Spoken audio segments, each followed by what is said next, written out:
Merhabalar, sevgili meslektaşlarım. Sizlerle dop dolu bir seminerde daha bir araya gelmek çok güzel. Diş hekimliğindeki yeni gelişmelerin aktarılması çok önemlidir. Mezuniyet sonrası sürekli eğitim programları ve literatüre aktarılan yayınlar bu sürecin en önemli parçasıdır.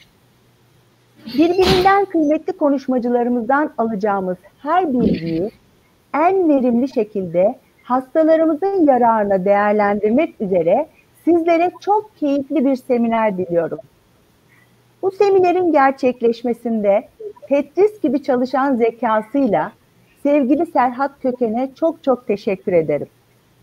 Bize içten desteklerini veren Rektörümüz Sayın Necmettin Aksu'ya, sevgili dekanımız Elif Sepet'e, İKDM Başkanımız Korkut Demirel'e, Nurhan Yaşlıoğlu, İnci Kaya, Banu Gökçe Taşkın ve sevgili Murat Mercan'a ayrıca teşekkür ediyorum. Moderatörlerimiz sevgili Dilan Kara, sevgili Zeynep Ceren Çelik, Sayın Esra Uzer Çelik hocamız ve sevgili Bora Korkut'a çok teşekkürler. Eğitimdir ki bir milleti ya özgür, bağımsız, şanlı, yüksek bir toplum olarak yaşatır ya da esaret ve sefalete terk eder. Sevgili meslektaşlarım, şahane bir konferansla devam ediyoruz. Sağlıcakla kalın. Sizi sevgili Dilan'ya aktarıyorum. Bugünkü ilk konuşmacımız Profesör Brian Darvell. Öncelikli olarak kendisinin özgeçmişinden bahsetmek istiyorum. Londra'da bir araştırmacı olan Profesör Brian, UC Cardiff Üniversitesi'nde kimya okudu. Yüksek lisansını dental amalgam üzerine yaptığı çalışmalar sayesinde Birmingham Üniversitesi'nde diş hekimliği fakültesine doktora teklifi aldı. Melbourne Üniversitesi'ne doktora sonrası araştırma bursu kazandı. 29 yılını geçireceği Post-Doctor'da yakında açılacak olan diş hekimliği fakültesinde ise teklifi aldı. 2006 yılında Birmingham Üniversitesi'nde doktorasını tamamladı. Hong Kong'da emekliliğe ulaşan ancak bulmaya hazır olmayan Brian, 2009-2013 yılları arasında Kuwait Üniversitesi'ne geçti. Hong Kong'da dental materyaller üzerine lisans dersini hazırlarken bu ifadenin anlamının zayıf olduğunu fark etti ve şimdi 10. baskısında olan Material Science for Dentistry ders kitabının yazılmasını sağladı. Bugün Profesör Brian'ın sunumunun konusu Dental Material Research since Common Thought in Papers adı altında olacak. Yine hatırlatmak isteriz ki Profesör Darvell'ın yayını belli bir süre için mevcut sınıftan ulaşılabilecektir. Yayın sırasında sınıftan çeviri olamayacaktır. Katılımı için kendisine çok teşekkür ediyoruz ve sözü kendisine bırakıyoruz. Yes, and having done outstanding studies on material science for dentistry, as my colleague mentioned in Turkish, I am sure his perspective will open new horizons for all listeners. So we'll leave the floor to Professor Brian Darvell for his lecture, please. Thank you very much indeed. So, see if this works. So I've got to find the right screen. And that should now be up, correct? You can see the screen. Super, thank you. Right, so where does this come from? As you might imagine, I've read a great many papers during my academic life. I've also reviewed a large number, and I see the same problems occur over and over again. So what I'm about to try to do is draw attention to a lot of the common faults that are relatively easily fixed. Most of them are straightforward. One or two will be more of a challenge, but the generality has to do with the attitude that you express when you go into writing a paper. So I'm going to go through all of the sections in a conventional way and point out in each what kinds of change there should be, in order to get greater impact, to have greater accuracy, to have greater scientific merit in the presentation.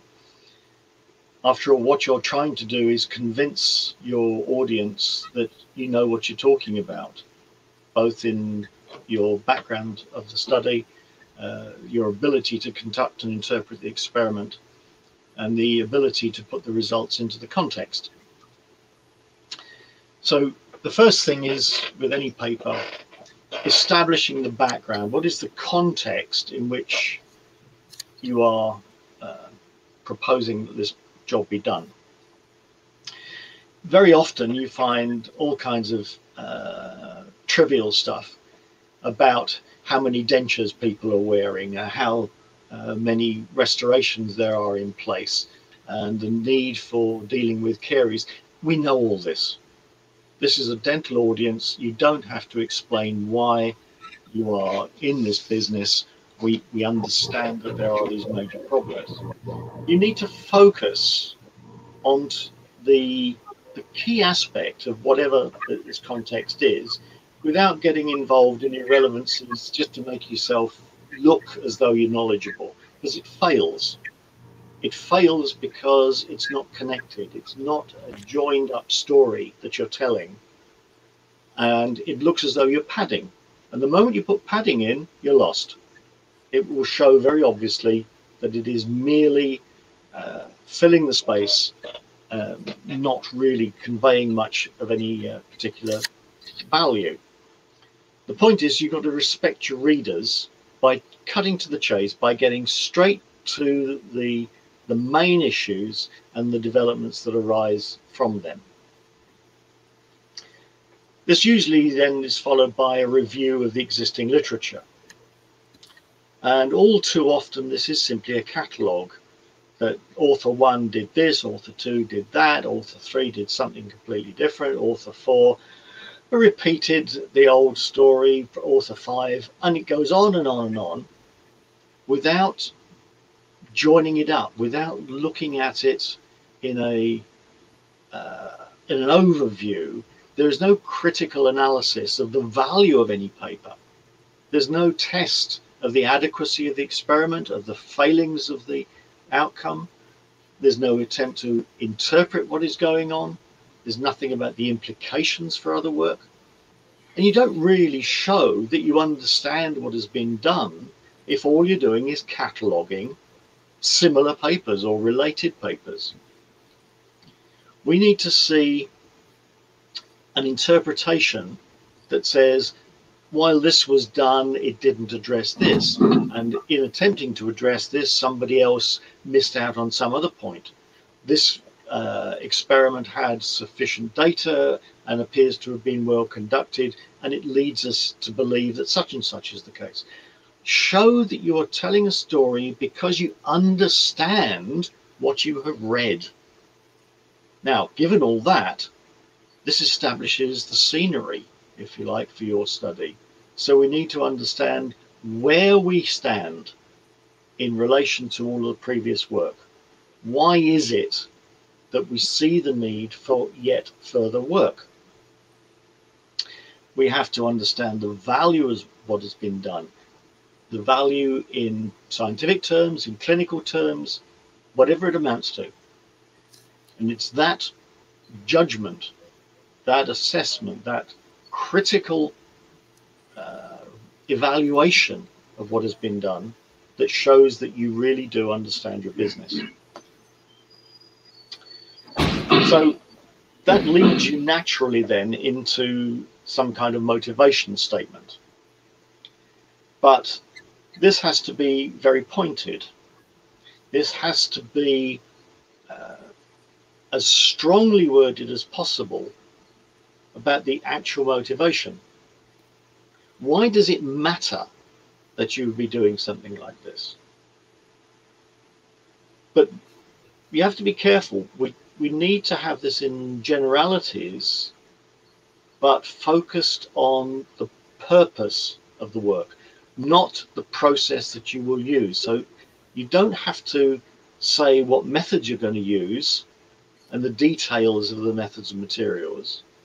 You just have to say, in order to address this, we propose to study some aspect of the system through a novel approach, saying more or less what that is, but it's not the detail of the M&M department.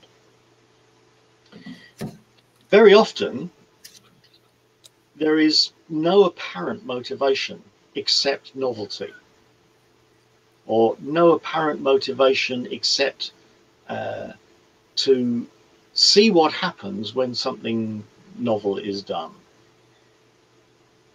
And really, if that is the motivation, I wonder what happens if we heat this. I wonder what happens if you hit it with a hammer.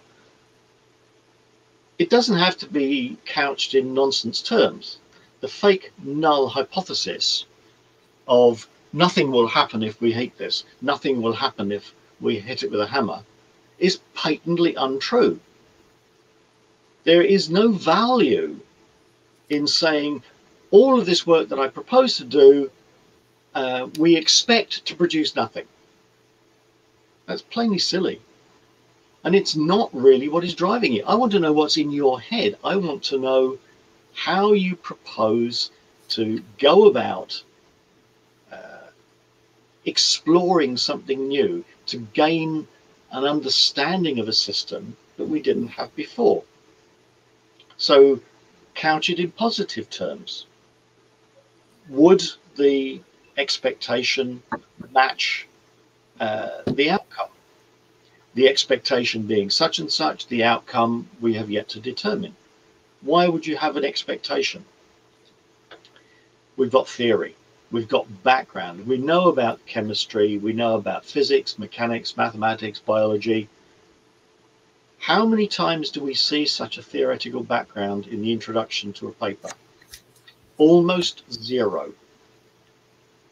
Nobody seems to be aware of the chemistry. They talk about filling materials of one kind or another and this product and that product, but there's no attempt to distinguish between them in terms of the chemistry. Oh, you might get a monster molecular diagram, but it doesn't actually show any understanding of what the parts of that molecule might be doing, whether it's improving the diffusibility of the components and therefore the reaction rates and so on, or whether it is simply improving the cross-linking density or anything of this kind. We see discussions of radio opacity. We see discussions of light transmission through filling materials. But never is there a discussion of the physics. The physics is straightforward. We've known the physics for 100 years already. So why is this not used to make a prediction about what's going to go on, why it is going to go on, and what the expected outcome might be? The same with mechanics. We see designs for crowns and prostheses of bridges and all sorts of things. There is very, very little mechanics mentioned in these papers. We talk about the ability to make bridges out of zirconia. Zirconia has several problems that are intimately related to the mechanics of the materials and the mechanics of the design. Do we see such an analysis? Do we see such discussion? We do not. It's all very weak. And very often, though, we have a mathematical treatment for dealing with a system. Hardly anybody seems to understand any mathematics because it's not mentioned. Biology? Well, we know this is a biological context. So what are the implications for interaction with pulp, with odontoblasts, with saliva, with contacts with mucosa? All of these things get pushed to one side because there is, it would seem, no understanding for the background. And yet if we know the background in any of these senses, we can start to design experiments that are pointed, that are really focused on key issues. We can have a discussion about the design that shows that you understand what you're doing and why you're doing it. So we need equations, we need reactions, we need discussions of processes of whatever kind. Now, sometimes maybe often. These need to be developed and extended, elaborated, because we're doing something new. We know such and such. How do we go forward? What's the next step? What's the implication of what we're doing? What's the expectation? So we go from theory back to the motivation and intent. There is an intimate relationship between these two. We cannot separate them out. They're bound up, and bound up also in the context of previous work. Where does it stand in relation to the theory? Because if all that previous work has no mention of theory, it's your job now to say, well, we didn't expect that, we expect this. This is no surprise, because why would he bother doing that when we already know this? These are the kinds of things that should be going through your head and should go into your writing in order to show that you understand the totality of the system that you're working with. On theory, very often we see, well, we've looked at various ingredients, we've looked at various processes, but it has never been done to put this in here in this way. We have never seen this combination. We've never seen anybody study such and such. There could be a good reason for this, but the fact that it's novel doesn't make it scientific. I want reasoning. I want to see justification of a chemical or biological or mechanical kind that says, because of this, we would expect such and such to happen if I do this. Simple novelty is not justification. Now, the simple novelty is very often random additions. What happens if I put this in? What happens if I guess that if I do this, such and such is going to be better? Now, that's not to say that exploratory research is not to be engaged in. You might have some bright ideas, you might make some mistakes and go, oh, I didn't mean that to happen, but it's given me something interesting to think about. I don't want to know about that now. I want to know how you're going to design an experiment that is going to convince me you've done a decent job. So, justification has to be present and not just novelty. Now, all the way through a paper, we have structure. We have beginning, middle, end. We introduce it, we develop it, and we close it off. The paper, but each section within the paper, each paragraph within each section, and even sentences can have this structure.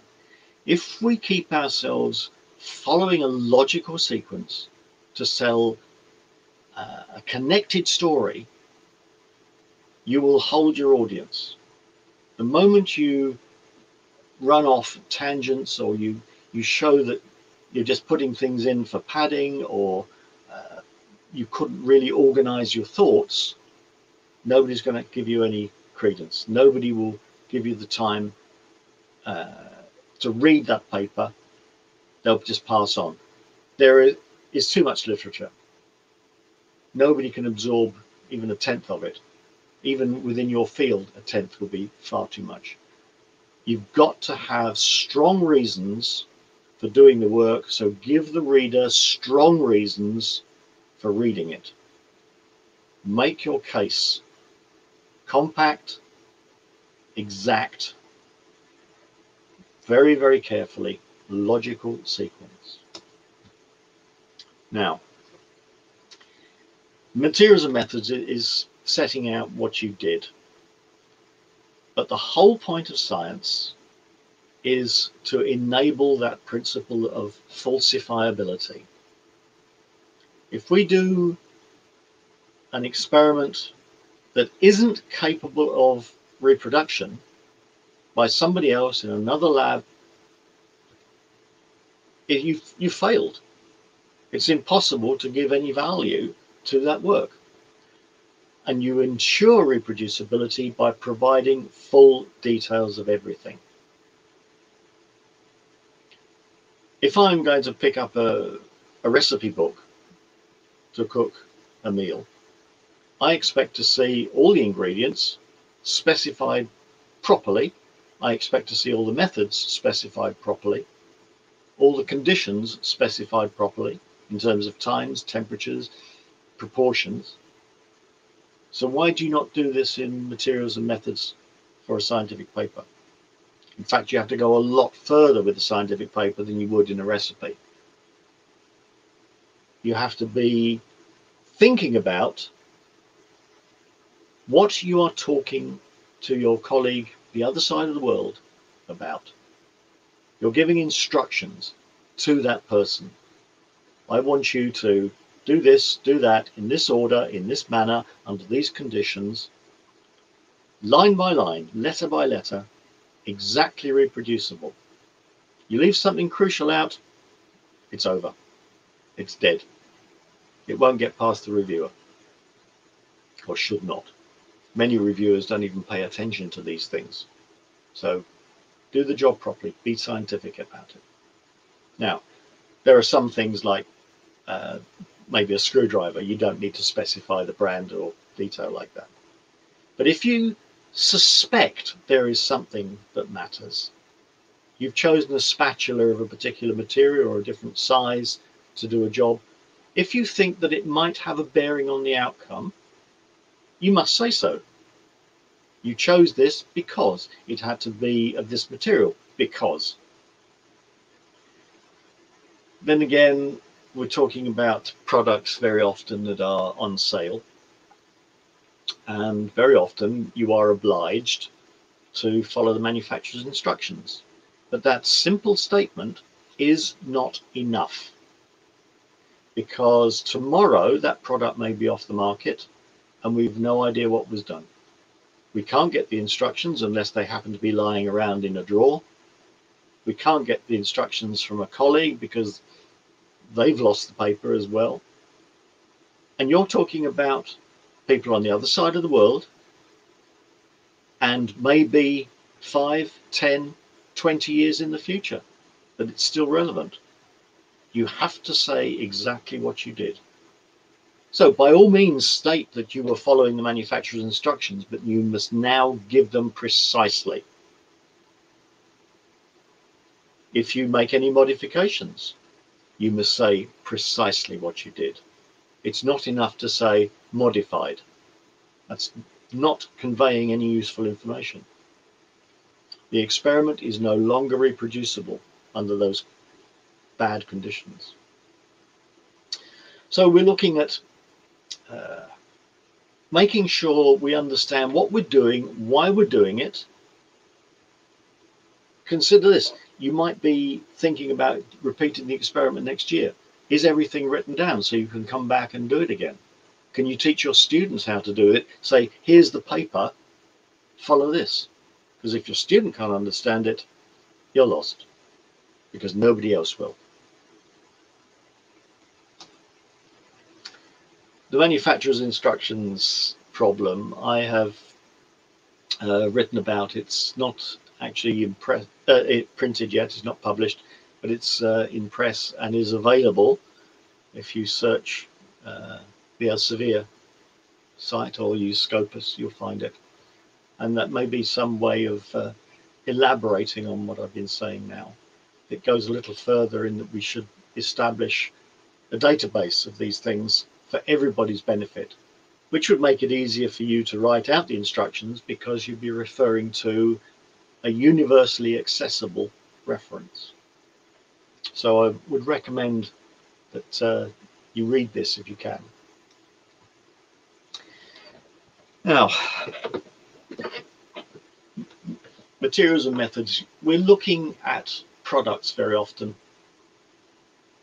And how many times do you see just 2 products being compared, or 3? It's not enough. It doesn't tell us anything useful to make such a simplistic comparison. We need as many products as possible, under as many conditions as possible, and a large enough sample size, as large a sample size as you can manage. Just doing type comparisons is not enough, because we know full well that within a type of product there will be many variations and many different behaviors, many different values will be obtained. So if you've got a product of a type from each of 6 or 7 or 10 manufacturers, now we're starting to understand what's going on. Now we can start to say, well, the generality is this, but this kind of product is doing better for whatever reason. But simply using the minimum to get away with a publication is not scientific. This is CV pumping. This is responding to the pressures that I know we're all under for producing papers. But you've got to do the job properly, because in the long run, it will look bad if you only have thin, superficial, unimaginative papers. I did one piece of work, I had 183 products. And now I could start to understand the way the system behaved. Start to understand. It was only a large enough sample like that of products that enabled me to make some general statements. Very often, if you're testing conditions or mixing ratio or temperature or time, that sort of thing, people have a very strong tendency to say, well, what's clinically relevant? And I would argue that you need to push the boundaries. You need to go out to other temperatures to understand the effects that limit us for the clinical application. If the mixing ratio is defined in a particular way, why is it there? What happens if we go outside? There are several factors, all compromises, because you can't get everything optimized at once. But not exploring beyond the single condition that is supposedly clinically relevant doesn't allow us to understand the way the system is working. You need to explore. You look at different mixing times, different mixing rates, different temperatures, different ratios, and we start to see how we're constrained. We start to see the factors that are involved, because it is more about understanding the way in which the system operates than simply getting a single number to characterize the material. It's the whole concept of a system that is functioning with all multiple inputs controlling various aspects of the output. So explore, find out what's going on, find out what's limiting. But in all of this, you have to be able to justify it. Why are you doing this? You have to make your results interpretable in context. A single value doesn't get you an interpretation. It is simply a number. And you say, so what? Big deal. That doesn't help me. What we have to avoid is such and such a company has just produced another version of a GI or filled resin. Just another product is not a good justification.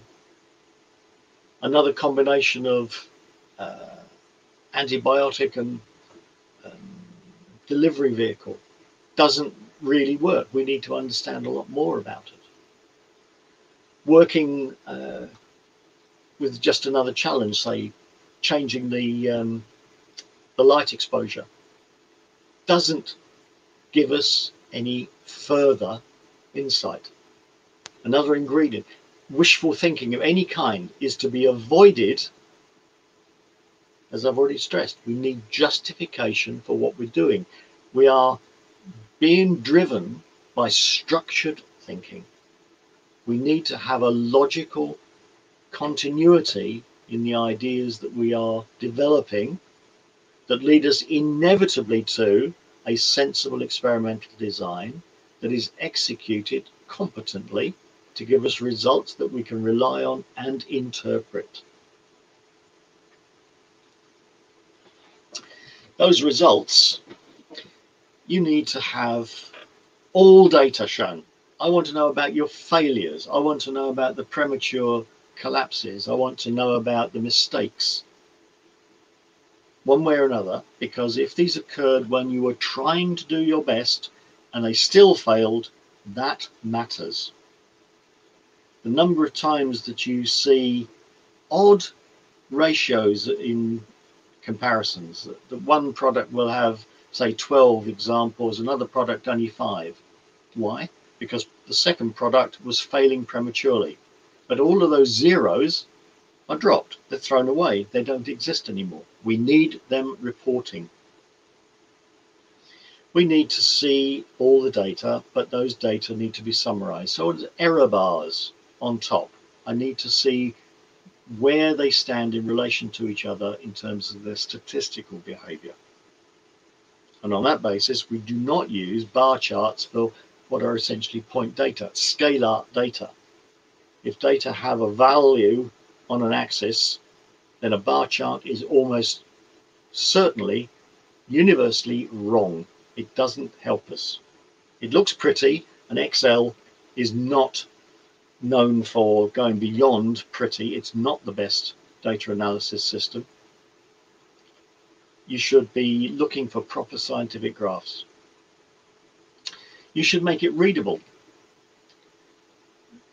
And one thing that is important is to have all of the labels actually scientifically meaningful.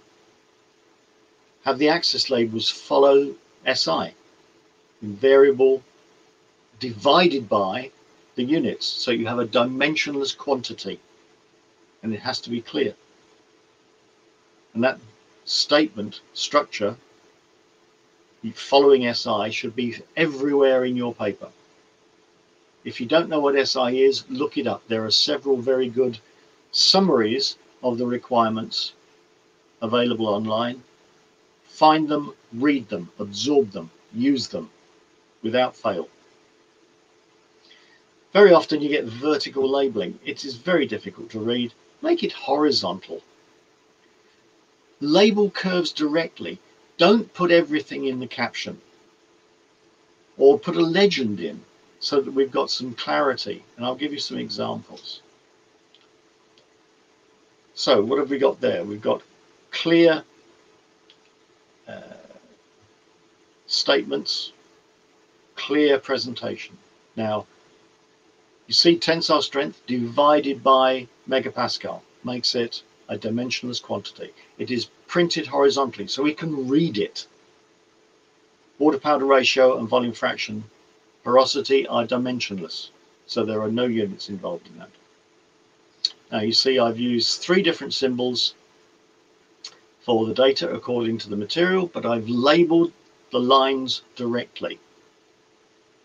So that is clear. We don't have to scan backwards and forwards between the graph symbols, which are going to be difficult to interpret sometimes, and the legend to try and work out which is which, and then on top of that interpret what is going on.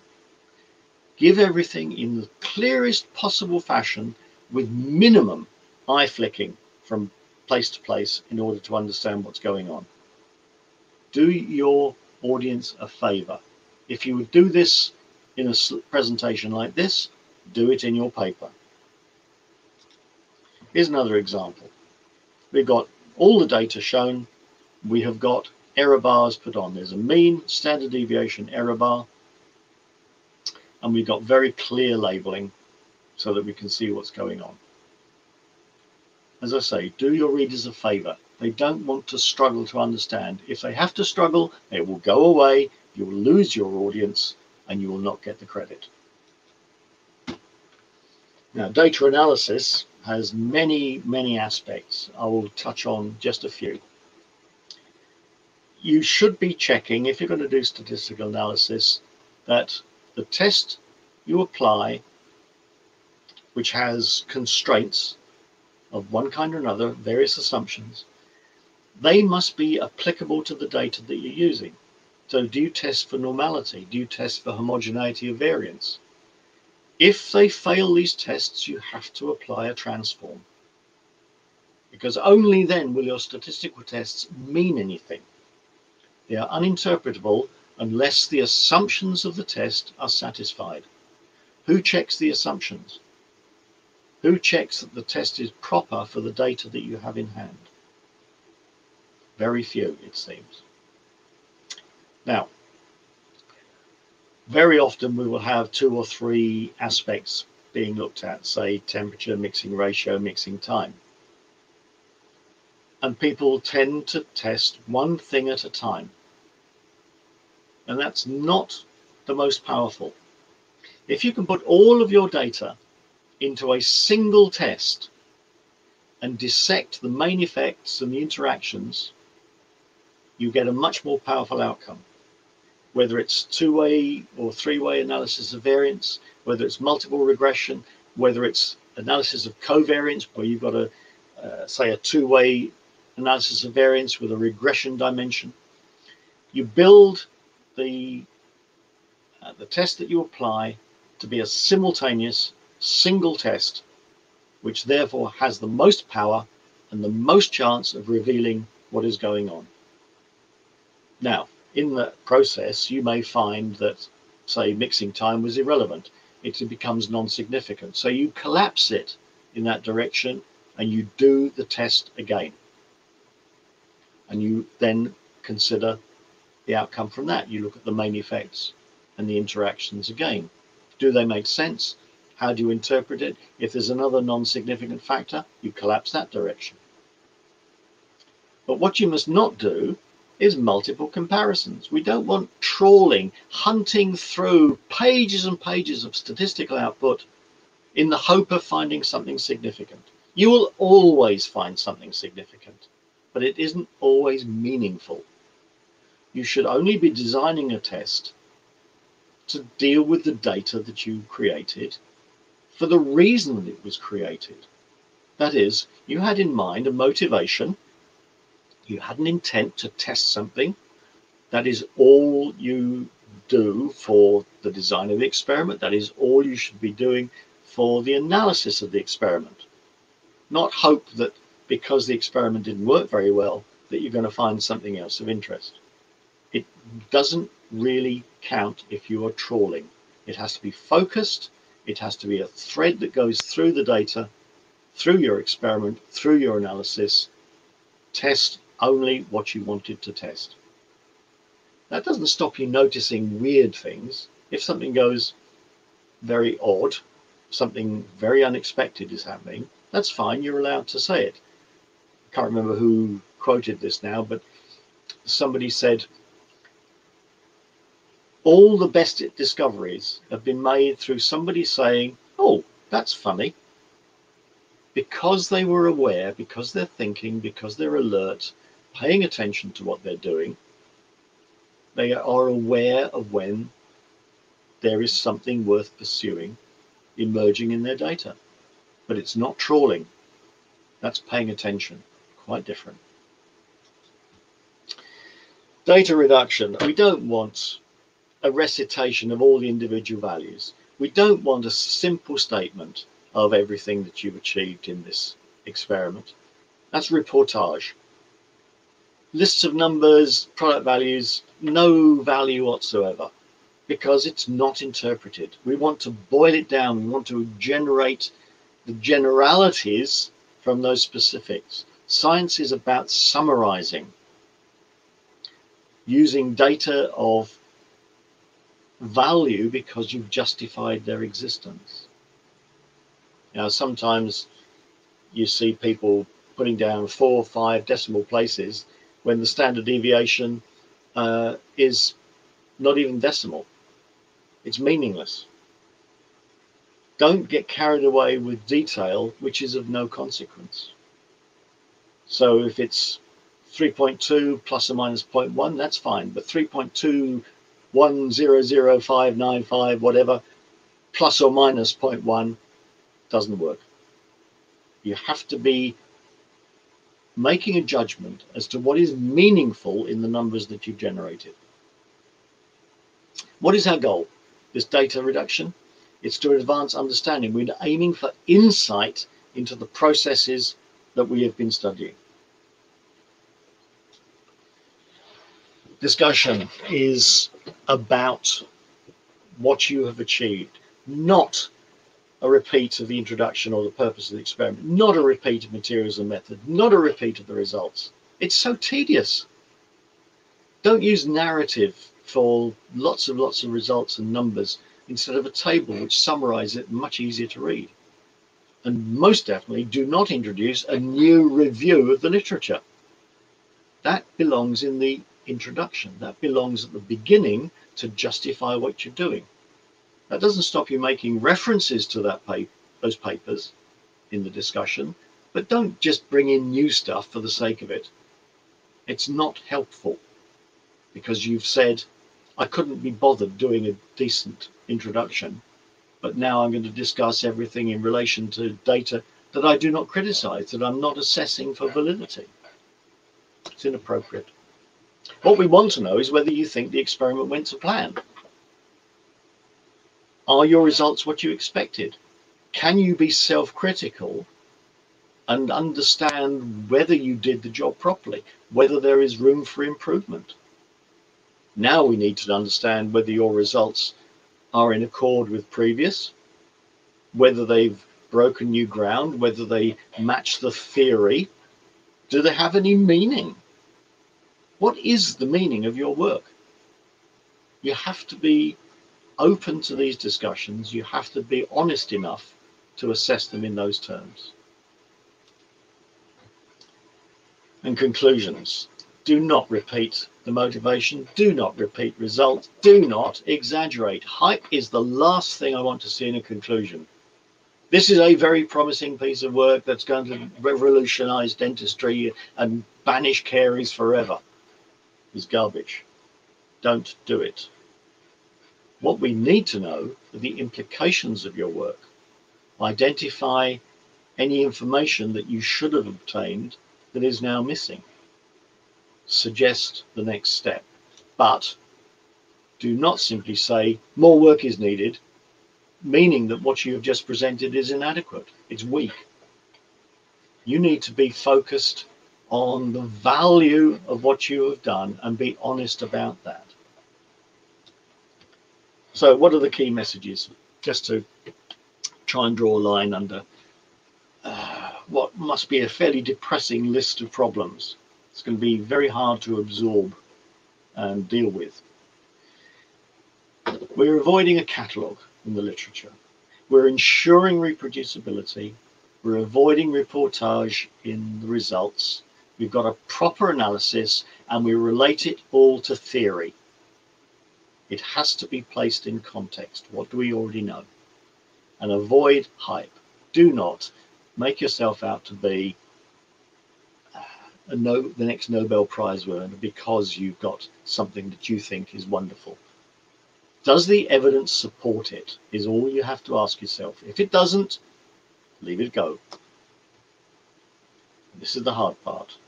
You've got to think about every single line and word that you write, every single step that you take in your experiment. And I see very often too little evidence that there's any thinking at all, because silly things are said badly, and that is a betrayal. Right, I think my book was mentioned, and you'll find a lot of things in there to support theory and background for your experiments. But some background also in terms of the words to use and their meaning. You'll find that online, that's free. And in addition, I've started to put together complaints of some of the things that have annoyed me a lot in recent years. So that is also free online, and it might help you get a little tighter in your writing. It might help you focus on what you need to do to convey a sound impression of your scientific credentials. Thank you very much. So, is that a shock? Is that horror? Thank you for this outstanding lecture, which I consider very productive for dentists and other dental professionals who are in academia or in private practice. And I think, yes, that this presentation was shocking because every single word that I just try to consider the most common papers we read, and what are the most common faulties also. And my question was, before my question, I want to take other questions that they might be in comments, maybe. If there is none, I want to ask you. So you already know from your academic past that you have been lived in many different countries and cities. Yes, some. And they are in other continents. And so, do you think that country differences are reflected in the author's language and terms, or do you think that this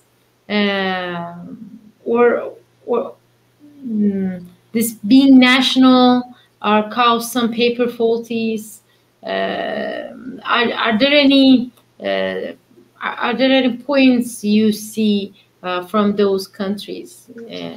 Well, yes, there are differences, and it has to do with the attitude to study in the first place. I don't think I will mention names, but in some places there's a great deal of enthusiasm, but there isn't the background. The teachers have not themselves been trained well, if they've been trained at all, for the kind of work that they are then supervising. And you see this very clearly when you get bad chemistry mentioned, when you get silly mechanics, when you get bad statistics. If the student is being guided by somebody, these things should not happen. But the teacher doesn't know. And the teacher doesn't know because their teacher didn't know. Now, why this comes about is a long discussion. But it has to do with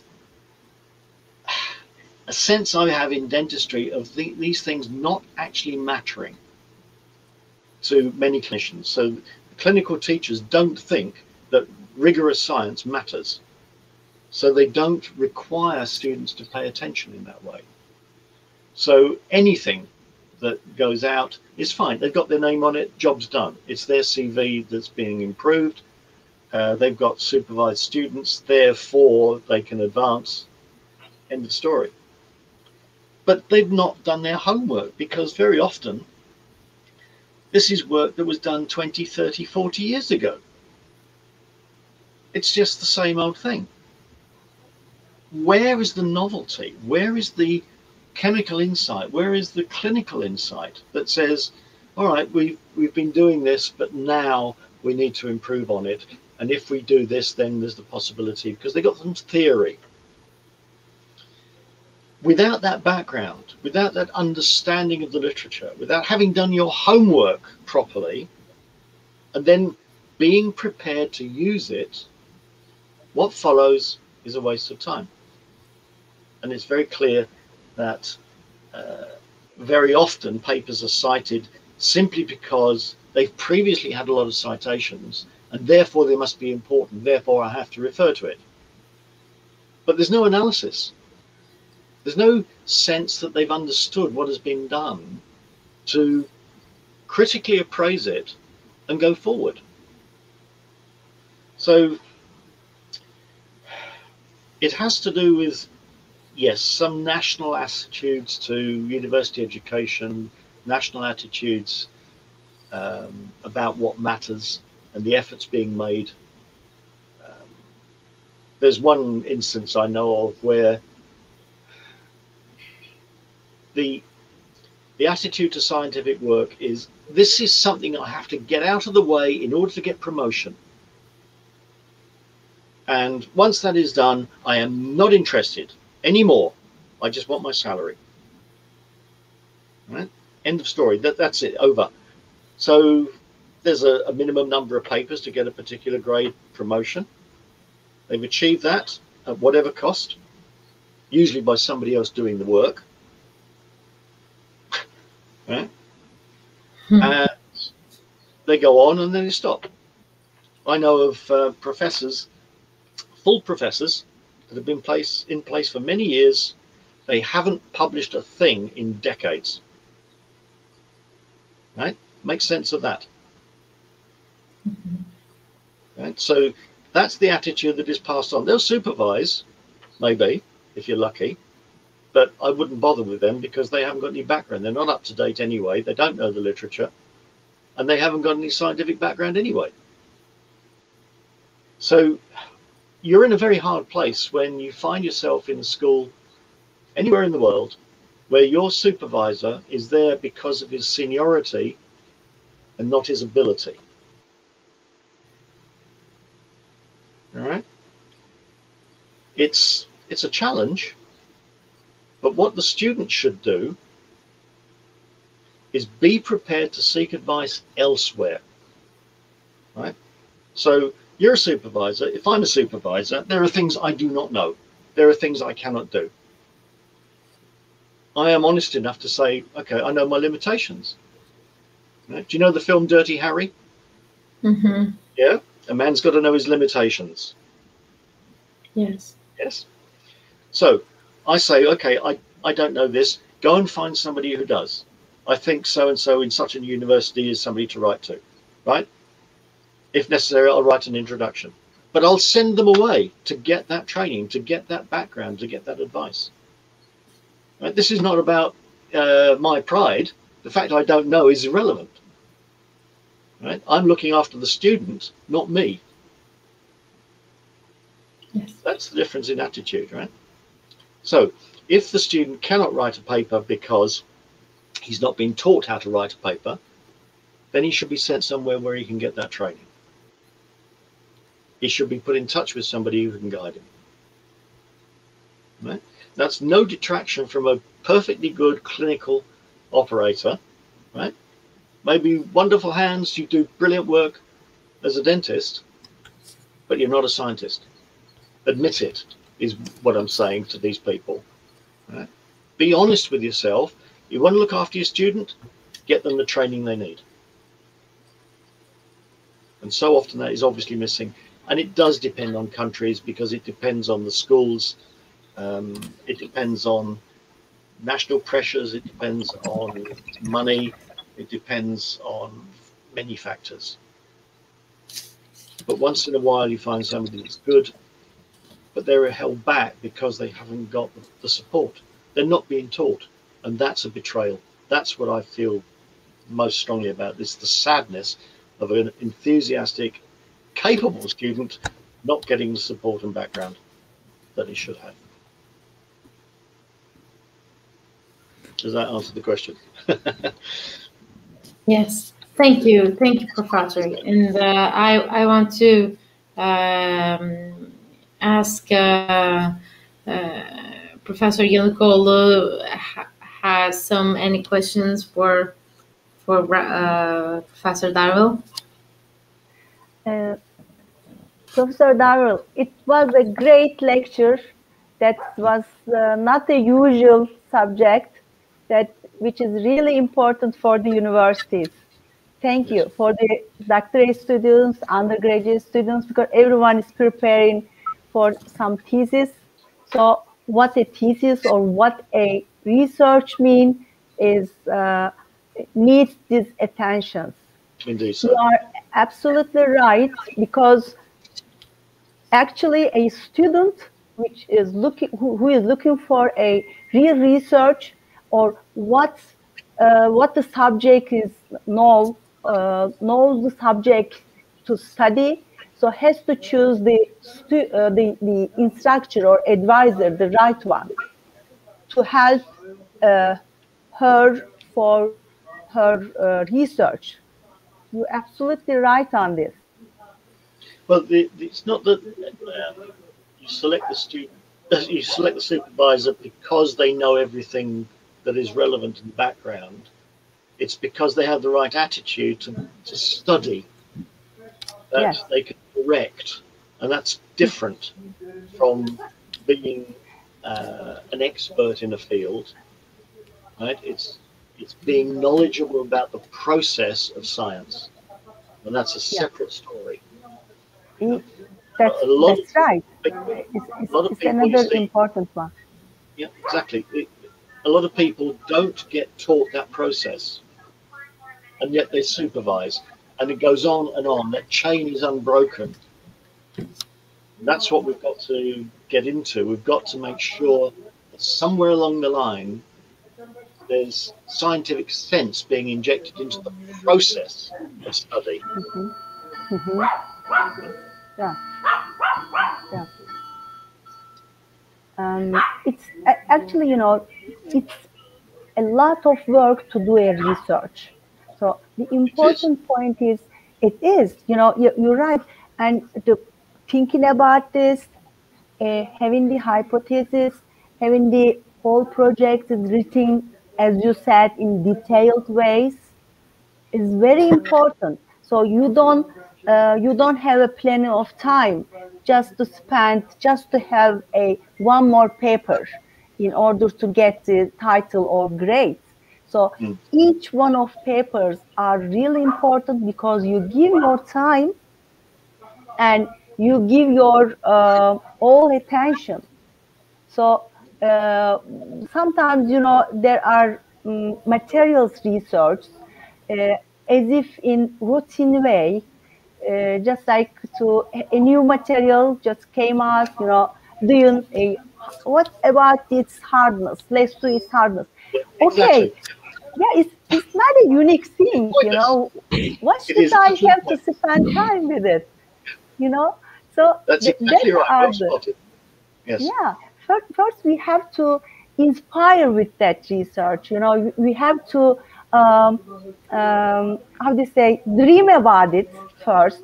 Okay, is this reality? Can this be real, or can that be produced? And actually, one more important thing, in order to have something to be produced or to realize the mechanism to be fact, as you said. So those are important. Exactly, you're right. Has to be impressed by the advisor, and the student should understand about this. So everything is valuable then. One of the things that I use as a test that I'm reviewing is very simple. How does this advance understanding? Numbers are not understanding. Comparison of product is not understanding. So you see papers with lots of data, elaborate experiments, pages of discussion, and you say, so what? How does this take us forward? What is the advance in understanding? Where's the insight? Yeah. And I say, okay, you've been busy. You've used a dozen very expensive machines. You've got masses of data. And I say, oh, lots of pretty SEM pictures. Right? I say, why? And expensive. Oh. What's the point? Where does that take us? Right? Yeah. If we have no detectable advance in understanding, we've wasted our time totally. Total waste. Waste of resources, waste of time, waste of the paper that's involved, all the materials, everything. Totally wasted. It's achieved nothing except a line on the CV. Yeah. So we have to apply it. It should be like a very good novel that you reading slowly. So there is nothing interrupting you. Yes. Exactly. Yeah. Thank you. So, Ceren, Dilan? The audience there? Yes, and we thank sincerely very much for your presentation, which I think will be very useful on the way of being scientific. And thank you for your time, and Dr. Dilan. Yes, we all want to say thank you, and comments are we thank you indeed, sir. So,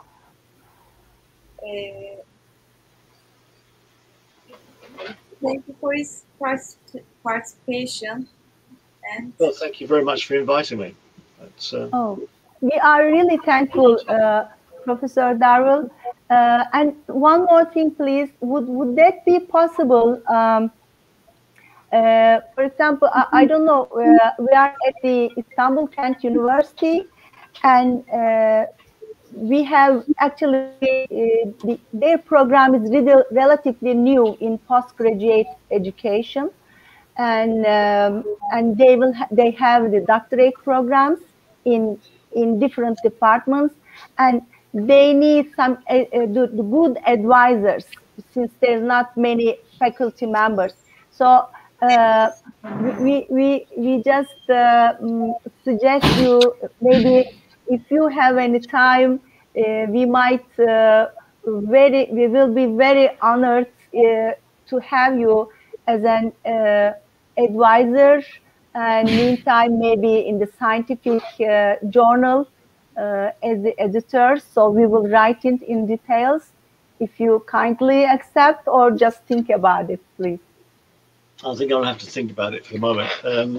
Generality in terms of research advice, yes. I don't think I could take on another PhD student in these circumstances. It's too difficult. Is insufficient contact, you know. And you know, to continue at a relatively low level, I would not mind. That would be okay. In a generality of, in the general sense of advice discussion. So we could do seminars from time to time to discuss things. Okay, excellent. Thank you. I'll tell you what I'll do. I'll because it'll be hard to take all that in unless you're recording. I'll send a copy of the presentation so that you've got something to distribute if you need. Oh, okay, if you want. All right. Yes, I'll send that over. Thank you very much. That's very kind of you. So we will keep in touch, Professor Brian. Sure, yes, of course, by all means. Thank you. Okay, take care.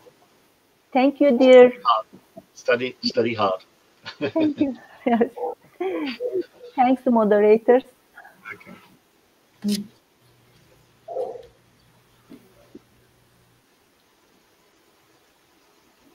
Right, so I'll leave then. Okay. Okay, Bye. Billy. Bye. Bye-bye.